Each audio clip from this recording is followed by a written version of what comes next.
I'm very grateful that we can sit here and have a little chat before you leave. And I feel like you really have like a special place in my heart. Because like I started the whole Athlete's Essence thing about a year ago. Yeah. And the first video I made was a video of you. And I remember I was already like following you before that, and obviously I knew who you are. And then I remember at the Bundesliga competition you did 151. Yeah, my PR. Yes.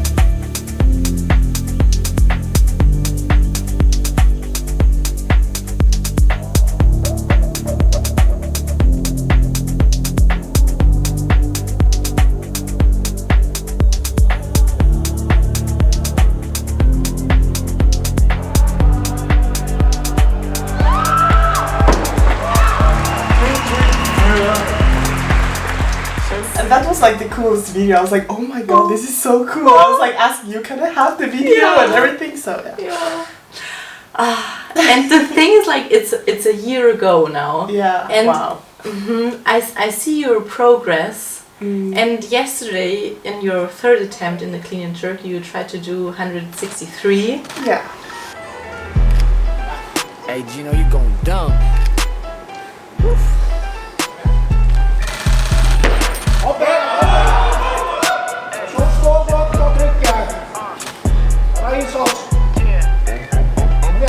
I'm going dumb. I'm trying to live it and start.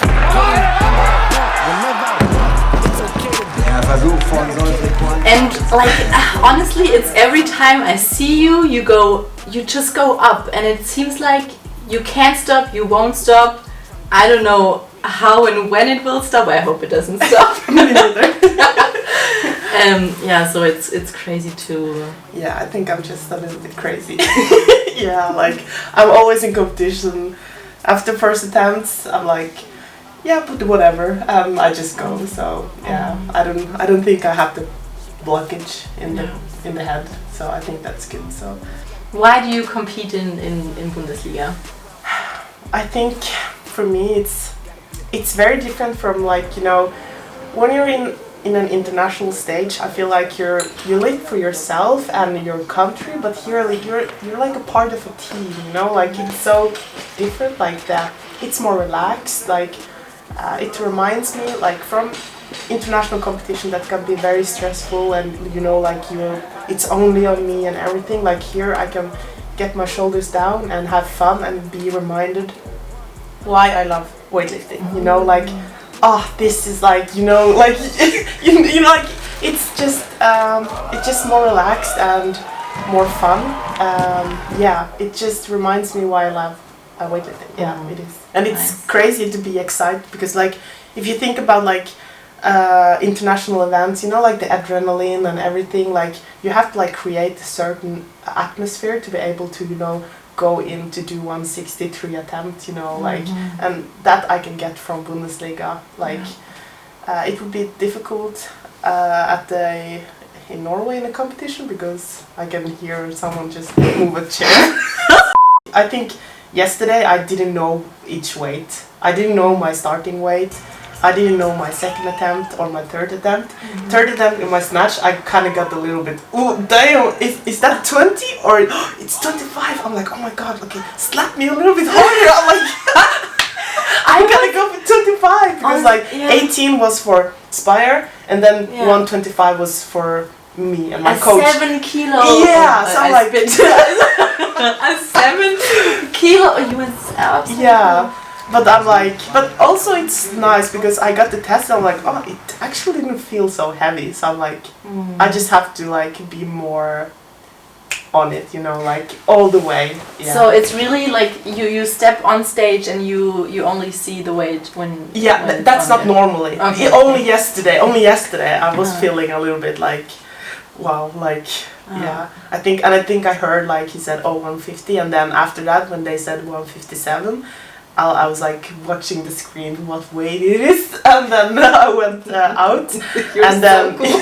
and then 63. I'm like, let's just go, like yeah. I would really like to know how you got where you're now, and like to also like emphasize on what I'm going for. You just posted the video where you said you chose your athlete life over your like electrician, your profession.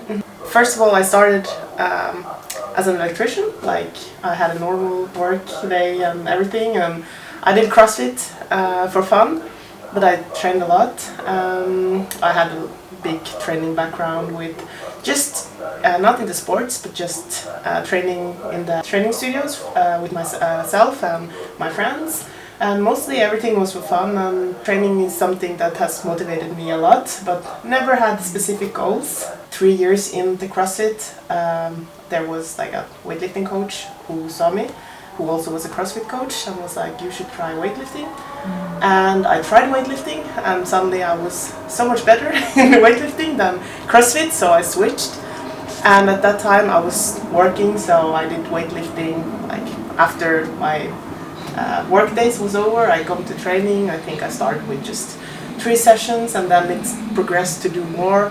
That was in 2020, and throughout 2021, like I was in work and also competing. 2022 also partially working because I was taking more vacation off and going to training camps. It was very, I'm not sure if I should go. Like I can do very good, but I don't know how good.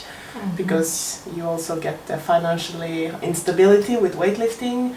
So I was very scared to like go in and try, but like I was surrounded by my then coach Sigmund and also the national team coaches who were like predicting from my progress, like if you really want to do great, you know, the Olympic season is coming, and like you should try and think what you want to do. And so I was like flirting a little bit with the thought of like going all in, and I think going into 2023 I was like, okay, I can work when I'm 40 years old, but I don't think I can do this when I'm 40, so I just packed my weightlifting bags and everything, and I said bye to my work and just hopped in the weightlifting world.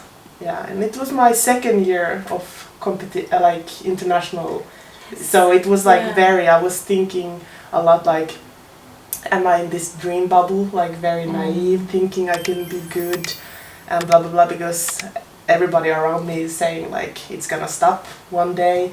I don't know if I've already reached my limits, so but I was really like, I don't know, there's something in me that said like you should just I just followed my instincts and went with it, and I'm very happy with that. So to summarize it, your Olympic journey just like has started 2 years ago then? Well, I would say I started with weightlifting in 2020 and I was in the national team in 2021. I think we could say from that, because at that point I think half of 2020 I was training like weightlifting specific, and I was training with Sigmund, and I think his coaching style was very good for me as a new weightlifter, because he had a lot of repetitions, a lot of volume, so it was very nice to get those reps in because you need it for the snatch. So for me I was very lucky. Like I feel like I stumbled in the perfect little nest with the best coach, and also my club coach at that time was very dedicated with his time with me. So as a child or a teenager, you said you didn't really have any goals towards sport, or even you didn't even do sport? No, like I've done like a little bit with school when I was a kid. My family dynamic like didn't really allow me to do sports, so that's something I picked up when I was a bit older. So that's why I'm missing the sports background. I think it's good for me as well, because it makes everything more exciting for me, because I train with some like very professional, who has done this 10 plus years, and they're like, oh, wait until you're like in 10 years you won't be this excited for a Friday. I'm like, yeah, it's Friday, it's heavy, and they're like, oh my god, this little kid, like, so annoying. But I think that's good because like I just So it's also good for them, so they have like someone who's motivated and I hope so. I hope I'm not just annoying. Genetic wise, like I'm very like lucky. My brother, my father, like we all like have the same body type. Like we're very like broad shouldered, very rounded traps and everything. And for me, like that's something like I was ashamed of when I was younger. I wanted to look like everybody else and everything, but now I'm like, fuck that. Like I can. Like, sorry, I'm like, I can live this because I look what I look like. So I'm very happy with that. So I looked very strong when I was a kid. Like my uncle has this story that he tells sometimes that when I was a kid, like I think he said like if you can carry this to the house. And you can choose the dinner or something, and this was like I don't know, 20 kilo rice sack, and I was like in my diapers, like I don't know, maybe I was in my diapers, but like I threw it on my back and I just ran because we were in a block house, like it was like 2 storage up, and I just threw it up on my back and ran up because I wanted to choose dinner. So like I was a strong child. Yeah, I was friends with all the boys, and I beat the shit out of them when I was a kid. I'm non-violent now, like. How do you deal with all the people watching you? I think you have like 20,000 plus followers. Like, I don't really think about how many people are watching because, not too much, because I think it will change. Like me, like I have like I just try to post whatever I have that I feel comfortable. I feel it's a bit weird because when I started weightlifting or at the start of my like Instagram page, I only had like 100 followers, and then when I got 1,000 I was like, wow, like 1,000 people want to watch me like squat and lift, and now it's like 20 plus. I'm like, what are they like? Like they want to watch me put my content out, like me lifting, and it's a bit weird to think like I can't just imagine how many people it actually is, like who are like pressing follow on me. I'm like, for what? I think it's so easy to get tricked in social media because we're used to these huge numbers, like 1 million views or 500,000 followers and all that. But if you imagine with your 100 people following you in the beginning, like imagine 100 people. We couldn't fit them here. Like they would be like out there. Right, cheering on. When I started weightlifting, I wasn't comfortable with people like watching me like lifting because I don't know, it's just weird. Like for my first competition, I had to have like one friend at the gym to you have to watch me, so I look out my elbows and everything, and that I get the feeling of you watching me. And when I start, I get to the bar, I'm like starting to laugh. I'm like, oh my god, this is so stupid. And I'm like thinking I cannot laugh when I go to the stage because like there's like people watching me. So I had to work with that a little bit because it's so ironic because if you stand on the stage, like how many 100,000 people are watching? But I think you don't think about it when you're on stage. No, only one time actually. I think it was the national competition in Norway. I went for my last clean jerk and I was in the chalk. I was like just thinking, and suddenly like the music went away. It was a very good music and it went away and it was too quiet. And then there was one female lifter who was like who puts the weights on. Like there were many, but like she like looked at me and then suddenly like these many thoughts, like my bubble, like my concentration bubble just bursted and I just started to laugh and I'm like, oh no, I'm laughing and all the people are looking at me like excited to see me lifting, and I'm like trying to hold down my laughter. I'm like, oh my gosh, this is so like this is so funny, like I can't believe I was thinking, and then I'm thinking about me being on stage, I'm laughing before my lift, I'm like, okay, now I really have to make my lift because I was laughing, because it would just look like I'm just cocky, haha, like coming in.